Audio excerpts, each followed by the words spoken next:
pas d'électricité, pas d'appareils connectés. Des calèches tirées par des chevaux comme principal moyen de transport. Une vie en autarcie et ne jamais savoir à quoi on ressemble de toute sa vie. Un mode de vie qui semble appartenir à des tribus isolées au fin fond des forêts et des montagnes prospère en réalité au cœur des États-Unis, le pays le plus riche et le plus développé du monde.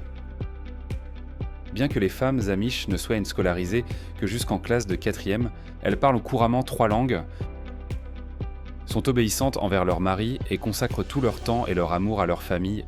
Peu importe à quel point les États-Unis progressent dans tous les domaines, ce groupe de personnes qui rejettent le monde moderne reste fidèle à son mode de vie quelque peu excentrique. Alors, installez-vous confortablement, détendez-vous et rejoignez-nous pour explorer les 22 règles étranges que les femmes amish doivent suivre.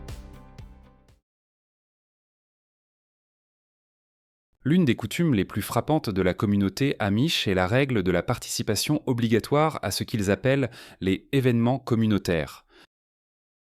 Cette tradition s'applique à tout le monde, qu'il s'agisse du service religieux du dimanche ou de quelque chose d'aussi simple que d'aider à la construction d'une grange. Ce n'est pas une question de choix personnel, mais un devoir. Manquer l'un de ces rassemblements, c'est perçu comme quelque chose de très grave.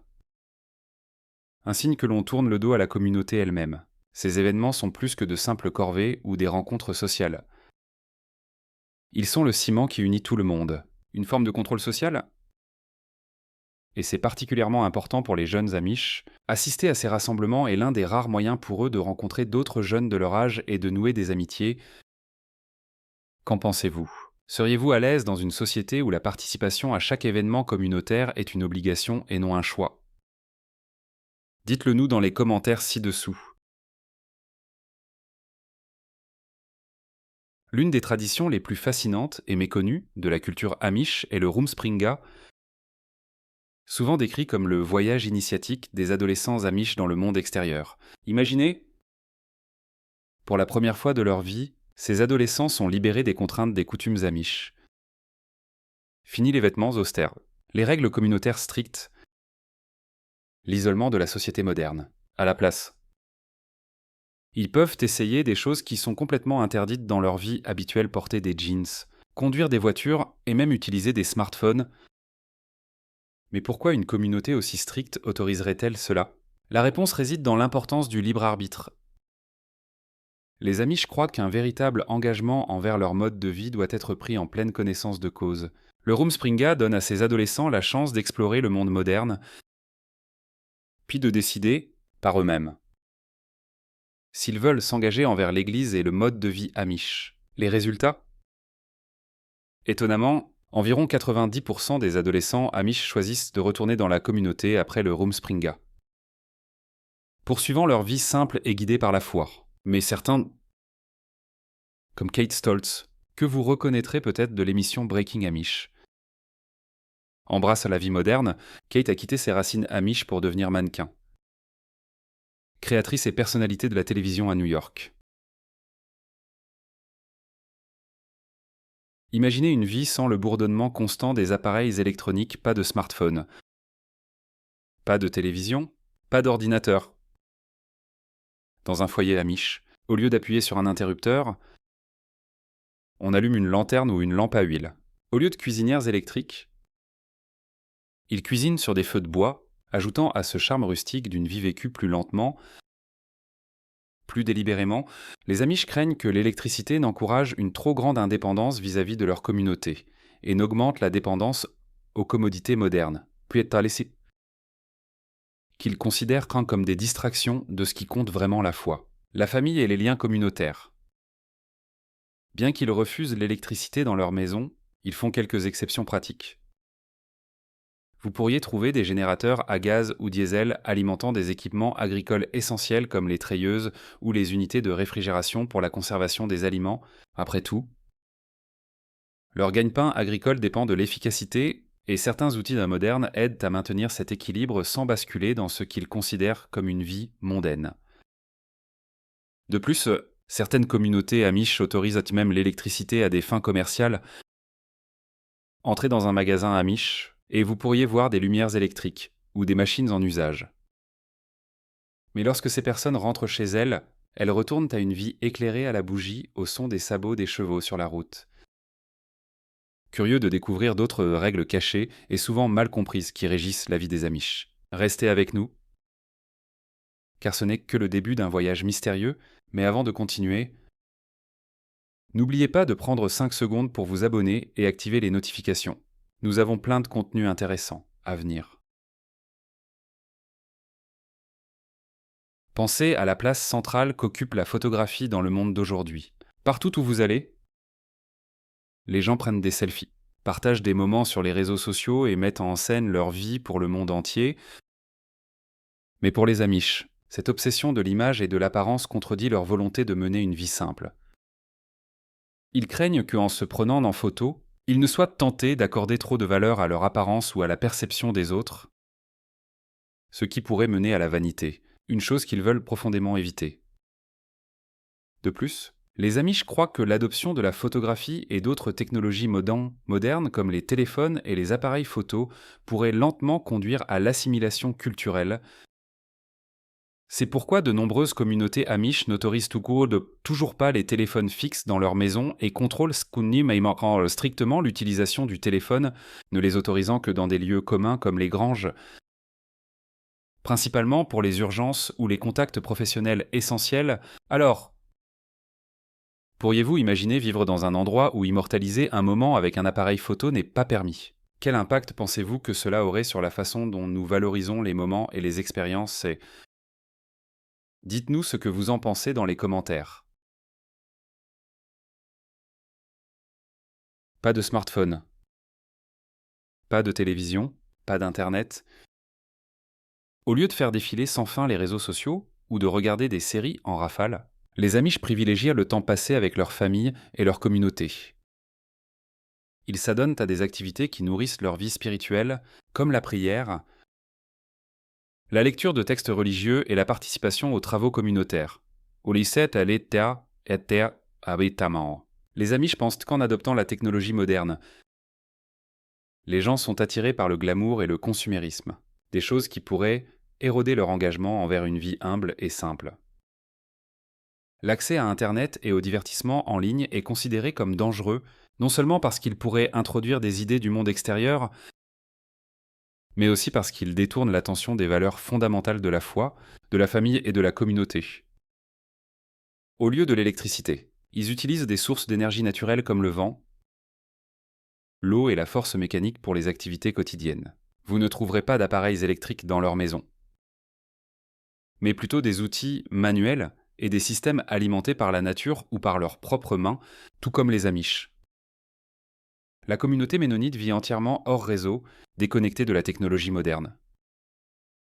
Beaucoup de gens confondent encore les Amish et les Ménonites. Alors, à quoi ressemble vraiment la vie recluse des Ménonites ? Tout est révélé dans notre vidéo La communauté la plus isolée de la planète. Ils vivent comme en 1850 la vie sombre des Ménonites. Et en un seul clic, vous ne serez jamais déçu par les informations que nous fournissons. Dans la communauté Amish, les voitures sont considérées comme un symbole d'excès technologique et sont donc interdites. Les Amish pensent que dépendre des voitures pourrait affaiblir les liens communautaires, et ça, rendant les gens trop indépendants et les éloignant du mode de vie soudé et solidaire qu'ils chérissent. Au lieu de cela, la calèche tirée par un cheval est le mode de transport emblématique et pratique qui s'intègre parfaitement au mode de vie Amish. L'image d'une calèche avançant lentement sur des routes de campagne tranquilles est devenue un symbole bien connu des Amish, évoquant un sentiment de paix, de tradition et de connexion avec la nature. Pour ceux qui traversent les régions Amish, apercevoir une calèche s'arrêter devant un endroit comme Burger King peut sembler surréaliste. Une juxtaposition du charme de l'ancien monde avec la commodité moderne. Mais tout ne se résume pas aux calèches et aux chevaux. Les Amish sont des solutionneurs de problèmes créatifs. Et leur trottinette Amish, un croisement entre un vélo et une trottinette, est un autre mode de transport qui reste fidèle à leurs valeurs. Ces trottinettes, souvent utilisées par les plus jeunes membres de la communauté, y compris les étudiants. sont fabriqués à la main par les Amish eux-mêmes. Lorsqu'il s'agit de parcourir de plus longues distances, les Amish s'adaptent à leur environnement sans pour autant adopter pleinement les commodités modernes. Ouah, les bus, les trains et même se faire conduire par des voisins non Amish sont acceptables dans certaines circonstances. Par exemple, ils peuvent avoir besoin de se rendre à un marché ou d'assister à une réunion de famille éloignée, bien qu'ils utilisent les transports en commun comme un outil nécessaire. Ils veillent à ne pas abuser de ces commodités, car ils y vouaient un pas vers une trop grande dépendance à l'égard de la société moderne, un mode de transport strictement interdit, cependant, est l'avion pour les Amish. L'avion représente non seulement la modernité, mais aussi le luxe et l'excès. Des concepts qui entrent en conflit avec leur souci d'humilité et de modestie. Que diriez-vous de troquer votre voiture contre une calèche pendant un certain temps? Pourriez-vous vous imaginer adopter un rythme de vie plus lent, plus connecté à la nature et à la communauté? Dites-moi ce que vous en pensez. Contrairement aux poupées typiques que la plupart d'entre nous connaissent, qui ont des visages peints ou moulés, les poupées Samish sont délibérément sans visage. Cette caractéristique n'est pas une bizarrerie, mais le reflet d'une croyance profonde dans le mode de vie Amish que tout le monde est égal aux yeux de Dieu. C'est une leçon subtile mais puissante transmise de génération en génération, enseignant aux enfants que la valeur individuelle ne repose pas sur l'apparence, mais sur le caractère et les actions. Mais pourquoi sans visage? L'absence de visage sur votre poupée ne limite pas votre imagination. Elle l'ouvre. Vous êtes libre de projeter n'importe quelle expression, personnalité ou histoire sur la poupée. Cet aspect des poupées Amish stimule l'imagination d'un enfant, l'encourageant à créer son propre monde d'aventure, d'émotion et d'interaction. Ce n'est pas seulement un jouet, mais un outil d'empathie, aidant les enfants à apprendre à comprendre et à prendre soin des autres en imaginant les émotions et les situations de la poupée, fabriquées à la main à partir de matériaux simples comme des chutes de tissu, de la laine et du coton. Les poupées Amish témoignent également des valeurs de simplicité et de gratitude. Dans un monde où tant de choses sont produites en masse, ces poupées nous rappellent la beauté des choses faites avec amour et soin. Les enfants qui jouent avec elles apprennent à apprécier ce qu'ils ont. Non pas à travers des jouets tape à l'œil, mais à travers des cadeaux qui proviennent d'un travail acharné et de la prévenance. La fabrication manuelle des poupées enseigne aux enfants les compétences artisanales et la dextérité nécessaires pour un travail aussi minutieux, renforçant l'importance de l'autosuffisance et de l'appréciation des choses simples de la vie.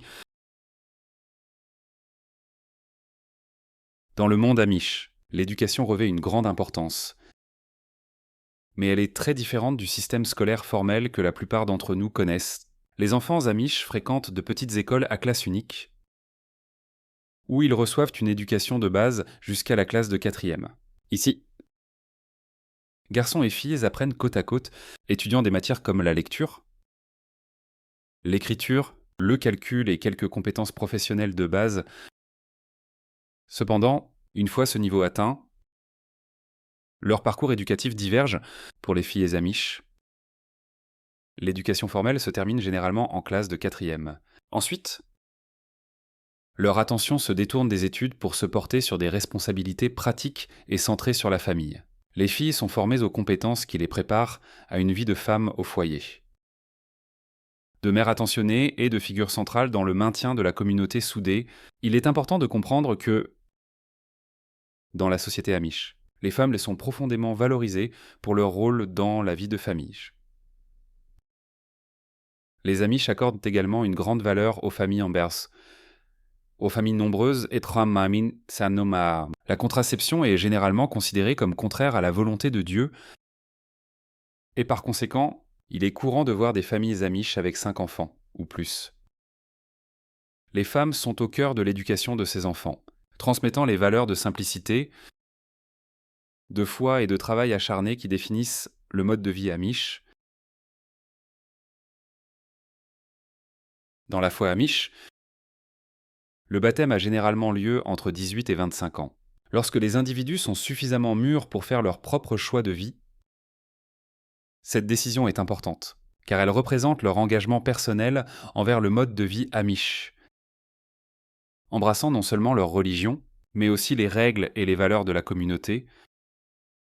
Avant le baptême, les jeunes Amish suivent plusieurs mois d'éducation religieuse, étudiant la Bible et l'histoire de leur communauté. Cette période leur permet de poser des questions, d'explorer leurs croyances et de réfléchir à s'ils veulent rester dans le style de vie Amish ou découvrir le monde extérieur. Un processus connu sous le nom de Rumspringa. Pendant ce temps, ils pèsent la liberté de la vie moderne par rapport à la structure et aux valeurs de leur communauté. La cérémonie de baptême est simple mais profonde, souvent tenue dans des cadres naturels comme des cours d'eau. L'eau, symbolisant la purification des péchés, est au centre du rituel. Un ancien accomplit le baptême, qui marque non seulement l'engagement de l'individu envers Dieu, mais aussi sa pleine intégration dans la communauté Amish. Le baptême va au-delà du symbolisme religieux, c'est un engagement envers un mode de vie fondé sur des valeurs partagées, l'humilité et le soutien communautaire.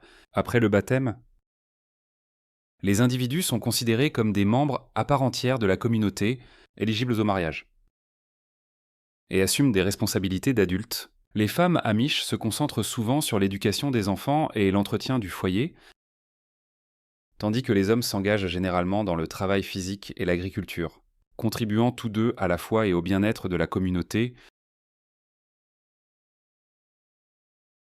Malgré leur éloignement des commodités modernes, les Amish possèdent un ensemble de compétences linguistiques uniques, essentielles à leur vie quotidienne, à leur communauté et à leurs pratiques religieuses. Leur langue principale est le hollandais de Pennsylvanie, un dialecte allemand distinct de l'allemand parlé en Europe. C'est la langue de tous les jours dans les foyers et les rassemblements Amish, profondément liés à leur identité et à leur héritage. En plus du hollandais de Pennsylvanie, les Amish parlent couramment l'anglais, qu'ils utilisent pour les interactions avec le monde extérieur, comme dans les affaires ou les questions juridiques, enseignées dès le plus jeune âge. Cette double compétence linguistique leur permet de fonctionner dans la société moderne tout en préservant leurs racines culturelles LH. Une troisième langue, le haut-allemand, est réservée aux services religieux et aux textes maintenant leur lien spirituel avec les traditions historiques. Ce mélange de langues reflète l'engagement des Amish envers la tradition, équilibrant leur mode de vie insulaire avec les nécessités du monde moderne.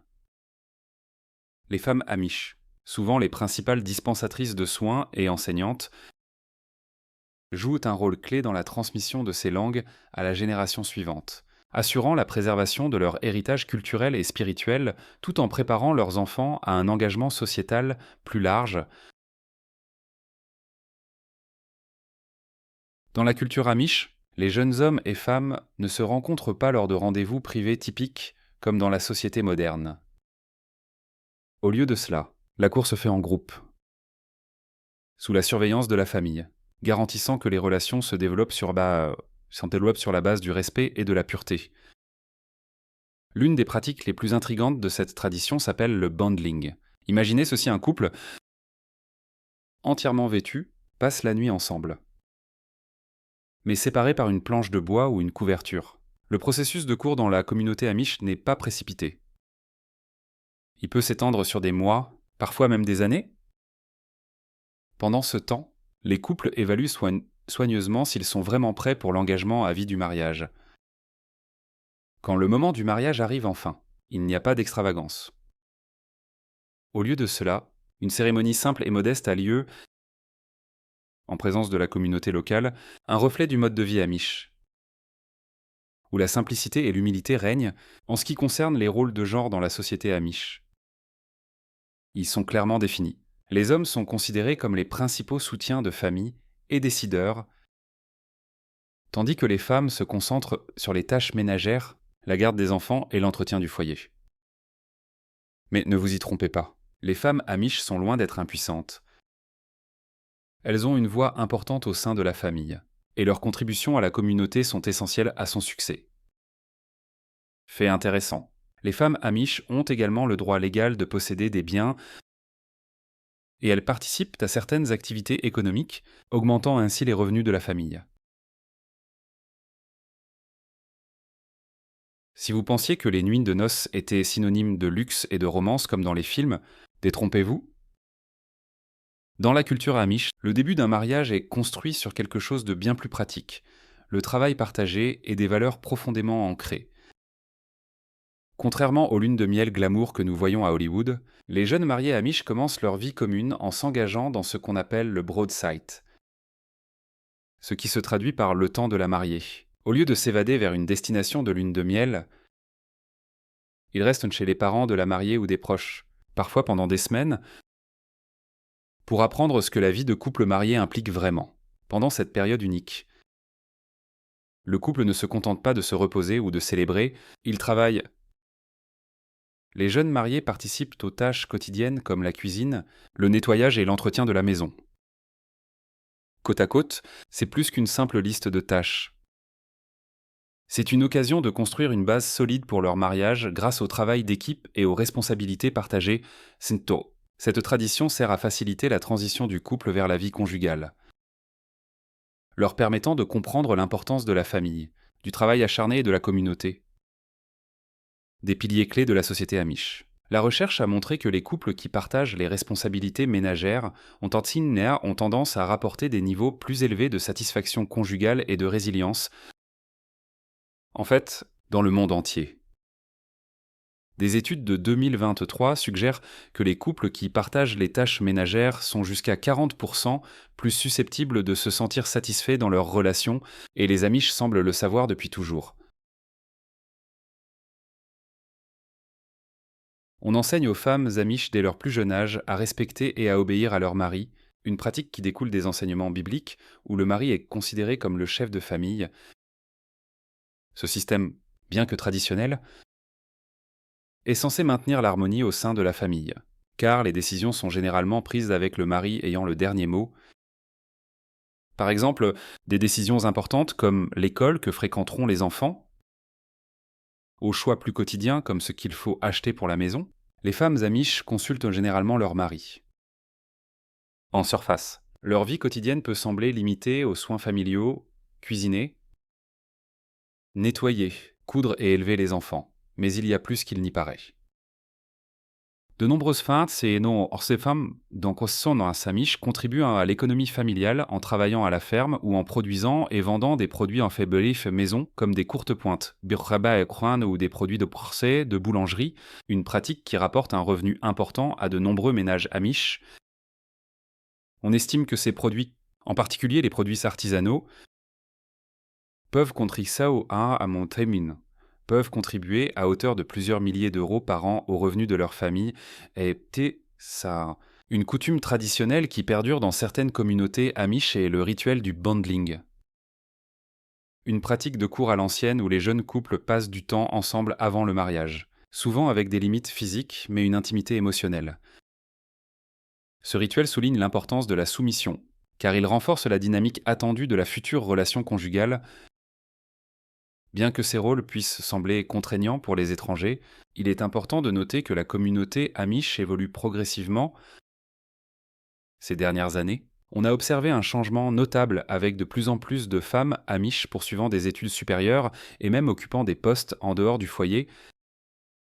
Bien que rares, certaines femmes se lancent maintenant dans des carrières au-delà des tâches ménagères traditionnelles, y compris l'enseignement ou le travail dans des entreprises familiales. De plus, leurs voix commencent à être entendues dans les décisions communautaires, en particulier en matière d'éducation et de gouvernance locale. Donner naissance est l'un des moments les plus profonds de la vie d'une femme. Et pour les femmes amish, il revêt une signification profondément spirituelle et personnelle.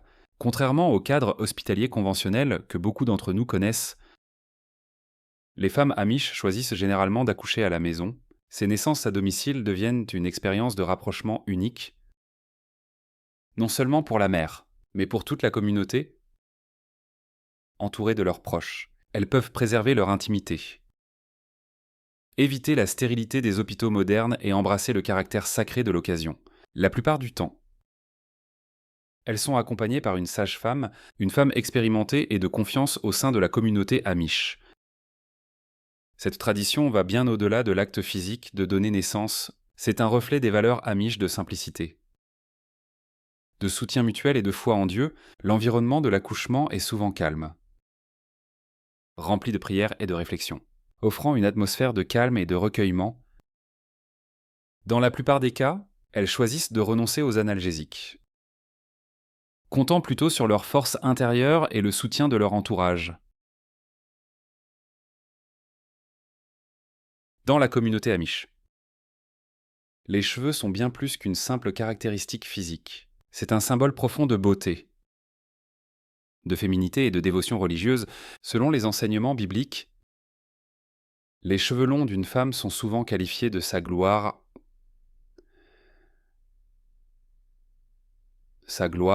signifiant son dévouement à Dieu. Se couper les cheveux est non seulement considéré comme un acte de défi, mais aussi comme une violation du code moral et spirituel de la communauté. Ce lien fort entre la foi et l'apparence est particulièrement évident chez les femmes Amish, qui gardent leurs cheveux longs et naturels, évitant les traitements de beauté modernes comme la teinture ou la permanente. La tradition de porter les cheveux longs, généralement coiffés en chignon ou en tresse à la nuque, reste un élément constant de la vie Amish. Chaque fois qu'une femme Amish quitte sa maison, il est de coutume pour elle de se couvrir les cheveux avec un couvre-chef. Ces couvre-chefs, généralement des bonnets ou des coiffes blanches, servent de symbole de simplicité et de modestie, des valeurs profondément ancrées dans le mode de vie Amish. Aujourd'hui encore, la majorité des femmes Amish continuent de maintenir cette tradition, portant fièrement leurs cheveux longs comme une expression visible de leur foi et de leur identité communautaire. Les femmes Amish vivent selon un code de modestie et de simplicité qui les distingue du monde moderne, et cela se voit dans la façon dont elles se présentent. Vous ne les verrez pas porter de maquillage ou utiliser des cosmétiques. Une pratique profondément enracinée dans leurs croyances religieuses et leurs valeurs culturelles pour les Amish. La vraie beauté est considérée comme le reflet de l'esprit intérieur et non quelque chose qui doit être altéré ou amélioré par des produits externes. Ils croient que la beauté est un don de Dieu et la couvrir de maquillage est non seulement inutile, mais va à l'encontre de leur foi. La simplicité est au cœur de la vie Amish. Dans un monde de plus en plus obsédé par le luxe et l'apparence, les Amish choisissent de vivre sans de telles tentations. Porter du maquillage ou des bijoux coûteux est considéré comme extravagant, incompatible avec leurs valeurs d'humilité et de modestie. Ils s'efforcent de maintenir un style de vie simple, axé sur le travail acharné. La communauté et l'épanouissement spirituel, plutôt que sur les apparences extérieures. Imaginez vivre dans un monde où la simplicité n'est pas seulement un choix, mais un mode de vie. Au cœur de la communauté Amish, cette philosophie est tissée dans chaque fibre de leur existence. Et l'un des symboles les plus fascinants de cela est leurs vêtements. Un aspect frappant des vêtements Amish traditionnels est l'absence totale de boutons. Au lieu de cela, ils utilisent des crochets, des œillets et même des épingles droites pour attacher leurs vêtements. Cette pratique unique reflète bien plus qu'un simple choix de style. Elle découle d'un engagement profond envers la modestie et l'humilité. Les boutons, souvent considérés comme décoratifs, sont évités car ils pourraient tenter quelqu'un à la vanité ou à l'orgueil. Des qualités que les Amish s'efforcent de combattre dans leur quête d'une vie humble. Pour eux, la mode n'est pas une question d'expression de soi, mais de praticité, de modestie et de valeurs communautaires. La simplicité des crochets et des liens renforce non seulement ce message, mais rend également les réparations ou les remplacements de vêtements bien plus pratiques que nos vêtements boutonnés modernes. Dans le monde des Amish, la vie suit des traditions profondément enracinées qui ont été transmises de génération en génération. L'un des aspects les plus significatifs de la vie Amish est la division claire des rôles entre les hommes et les femmes. Basée sur leur interprétation des enseignements bibliques, les femmes Amish, bien que souvent considérées comme la force tranquille en coulisses, jouent un rôle crucial dans la formation du tissu spirituel et moral de leur famille et de leur communauté. Pour les hommes, le leadership s'étend à l'Église et à la communauté au sens large. Seuls les hommes sont autorisés à devenir missionnaires, pasteurs ou évêques, une responsabilité qui correspond à leur interprétation des Écritures, qui met l'accent sur le leadership masculin, Mais penser que les femmes amish ont un rôle diminué dans la vie spirituelle serait une erreur.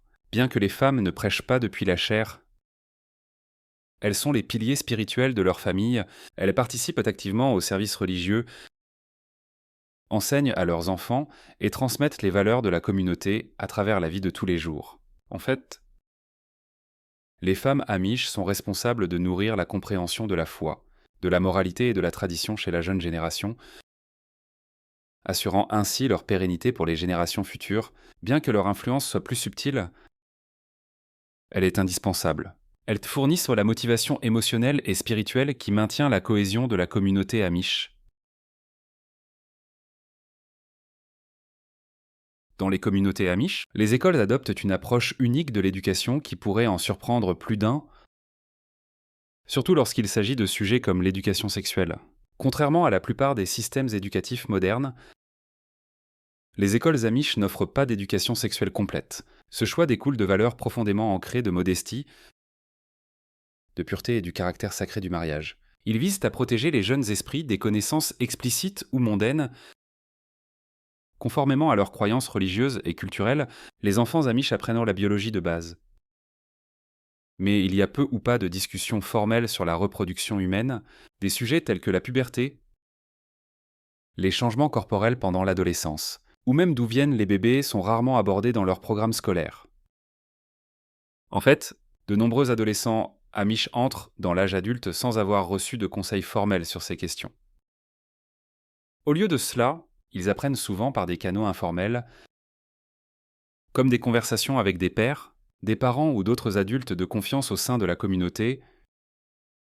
Ce processus de découverte autodirigée est considéré comme faisant partie de leur préparation au mariage.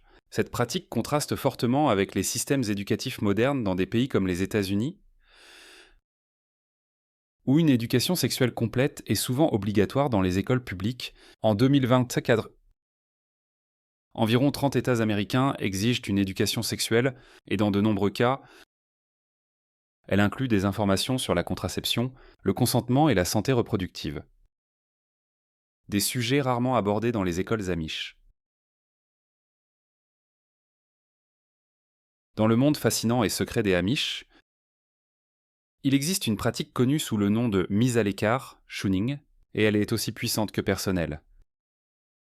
Lorsque quelqu'un dans la communauté amish enfreint le code de conduite non écrit, que ce soit en manquant les services religieux, en violant les règles strictes de la communauté, ou même en se mariant en dehors de la foi, il fait face à une conséquence sans pareille, une exclusion complète de la vie sociale et religieuse. Cela signifie non seulement qu'ils sont bannis des événements communautaires, mais qu'ils sont également coupés des membres de leur propre famille, tamé. L'isolement est si sévère que même quelque chose d'aussi simple que de partager un repas avec une personne mise à l'écart est interdite. Pourquoi les amish prennent-ils cela si au sérieux ? Il s'agit de préserver les valeurs et les traditions qui ont maintenu leur mode de vie intact pendant des siècles. La pratique de la mise à l'écart renforce une adhésion stricte à leurs normes morales et religieuses, créant une société qui fonctionne selon des principes uniques, mais inébranlables. Imaginez un monde où le travail d'équipe, la tradition et la communauté se rejoignent d'une manière rarement vue aujourd'hui. Dans la communauté amish, l'élevage n'est pas seulement un métier, c'est un mode de vie profondément lié à leurs valeurs économiques et culturelles. Le soin du bétail fournit de la nourriture et des revenus, tout en renforçant les principes fondamentaux de la communauté que sont l'autonomie et le travail en commun. Lorsqu'une famille d'amish a besoin d'une nouvelle grange, elle n'appelle pas d'entrepreneur ni ne loue de machinerie lourde. Au lieu de cela, toute la communauté se mobilise, achevant le projet en une seule journée. Chaque membre a un rôle spécifique. Du levage d'énormes poutres en bois à l'assemblage de la charpente, en passant par la fixation du toit, et ils font tout cela avec des outils à main traditionnels, en s'appuyant sur la force collective et les connaissances qu'on transmise de génération en génération. La construction d'une grange n'est pas seulement une question de construction d'une structure, c'est un événement communautaire puissant qui incarne l'esprit d'unité. C'est un jour où les voisins se réunissent pour travailler côte à côte, se soutenant mutuellement dans une atmosphère de coopération enthousiaste. Une fois la grange terminée, la journée de travail se termine par un festin. Une partie essentielle de l'événement, après des heures de labeur, la communauté se rassemble pour un repas copieux où ils discutent, rient et célèbrent leur accomplissement. C'est un moment pour savourer non seulement la nourriture, mais aussi le lien qu'ils ont renforcé tout au long de la journée au sein de la communauté amish. Le bonnet, connu sous le nom de muitrom, est bien plus qu'un simple vêtement. Il représente un lien profond avec la foi, l'identité et la tradition. Pour les femmes amish, ce couvre-chef modeste est un engagement à vie, signifiant à la fois leur dévotion à Dieu et la valeur qu'elles accordent au caractère intérieur plutôt qu'à l'apparence extérieure. Tissé dans un tissu uni, le bonnet couvre leurs cheveux. Que les Amish considèrent comme la gloire d'une femme, une croyance enracinée dans les enseignements bibliques. Au-delà de son symbolisme religieux, le bonnet sert de communicateur silencieux. La couleur, le style et la façon dont il est noué peuvent révéler des détails clés sur le statut matrimonial d'une femme ou son rôle au sein de la communauté. Par exemple, un bonnet noir indique souvent qu'une femme est mariée, tandis qu'une femme non mariée peut porter du blanc ou une teinte plus claire. Non seulement le bonnet est symbolique, mais il est aussi très pratique, il protège les femmes amish des éléments, offrant une protection contre le soleil, le vent et la pluie pendant qu'elles travaillent à l'extérieur. Souvent dans des fermes ou dans leurs communautés rurales très unies, à bien des égards. Ce humble couvre-chef préserve leur identité culturelle et sert de signe visible de leur humilité et de leur dévouement à leur foi. Alors que la société moderne est largement peu familière avec cette pratique, le bonnet reste une tradition vitale pour les Amish, leur rappelant, ainsi qu'au monde, leurs valeurs durables et leur connexion à quelque chose de plus grand qu'eux-mêmes. Si vous avez apprécié la vidéo d'aujourd'hui, n'hésitez pas à cliquer sur le bouton j'aime et n'oubliez pas de vous abonner à la chaîne. Votre soutien compte beaucoup pour nous. Cliquez sur la vidéo qui apparaît sur votre écran en ce moment. Je suis sûr que vous allez adorer ce contenu. Commentez ci-dessous le prochain pays que vous souhaitez voir sur notre chaîne. Merci beaucoup d'avoir regardé. Et à bientôt dans la prochaine vidéo. Si vous avez aimé la vidéo d'aujourd'hui, n'hésitez pas à cliquer sur le bouton j'aime et n'oubliez pas de vous abonner à la chaîne. Merci beaucoup d'avoir regardé et à bientôt dans la prochaine vidéo.